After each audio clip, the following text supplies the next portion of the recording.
everyone, we're gonna read Weslandia by Paul Fleshman, illustrated by Kevin Hawks. Weslandia. Of course, his mercy rainbow mold. Wesley's mother. He sticks out like a nose, snapped his father.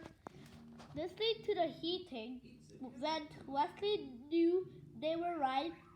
He was an outcast from the civilization around him.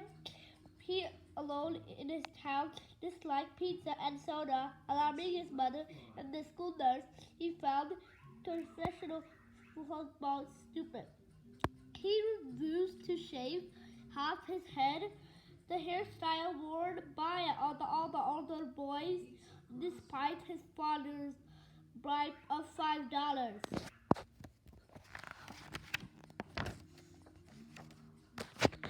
Passing his neighborhood's two styles of housing, garage on the left and garage on the right, Wesley alone dreamed of more exciting forms of shelter. He had no friends, but plenty of tormentors.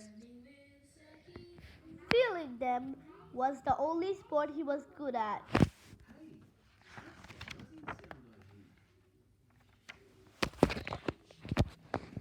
Each afternoon, his mother asked him what he'd learned in school that day. That seeds are carried great distance by the wind, he answered on Wednesday. That each civilization has its staple food crop. He answered on Thursday. That school's over and I should find a good summer project, he answered on Friday. As always, his father mumbled, I'm sure you'll use the knowledge often. Suddenly, Wesley's thoughts shot sparks. His eyes blanked. His father was right. He could actually use what he learned that week for a summer project that would top on others. He would grow his own staple food crop and found his own civilization. The next morning, he turned over a plot of ground in his yard. That night, a wind blew in from the west. It raced to the trees and set his curtains snapping. Wesley lay awake, listening. His land was being planted.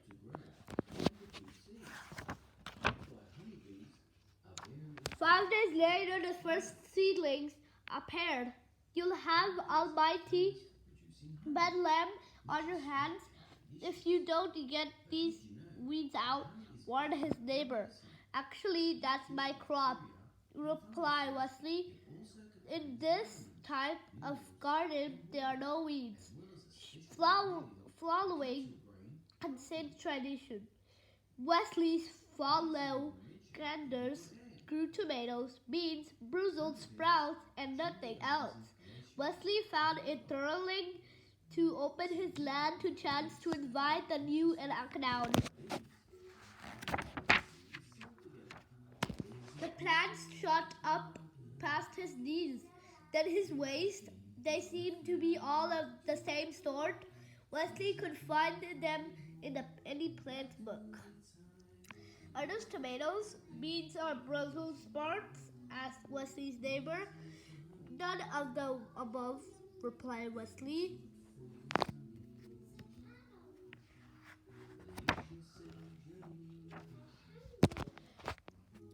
Fruit appeared, yellow at first, then blushing to magenta. Wesley picked one and sliced, grilled the rind to the juicy purple center. He took a bite and found the taste an interesting blend of peach, strawberry, pumpkin pie, and flavors he had no name for.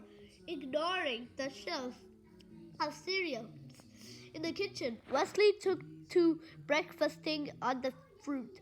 He dried half a rind to serve as a cup, built his own squeezing device, and drank the fruit's juice throughout the day. Pulling up a plant, he found large tubers on the roots. These he boiled, fried, or roasted on the family barbecue, seasoning them with a pinch of the plant's highly aromatic leaves. It was hot work tending to his crop. To keep off his sun, Wesley wove himself a hat from strips of the plant's woody bark. His success with the hat inspired him to devise a spinning wheel and loom, on which he wove a loose-fitting robe from the stalks, soft inner burrs.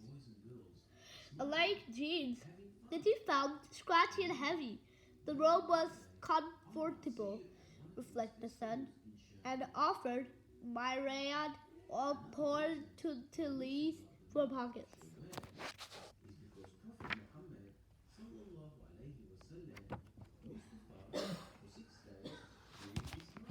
His schoolmates were so scornful, then curious, grudgingly, Wesley allowed them 10 minutes apiece at his mortar, crushing the plant's seeds to collect the oil. The oil had a tangy scent and served him both as suntan lotion and mosquito repellent. He rubbed it on his face each morning and sold small amounts to his former tormentors at the price of $10 per bottle.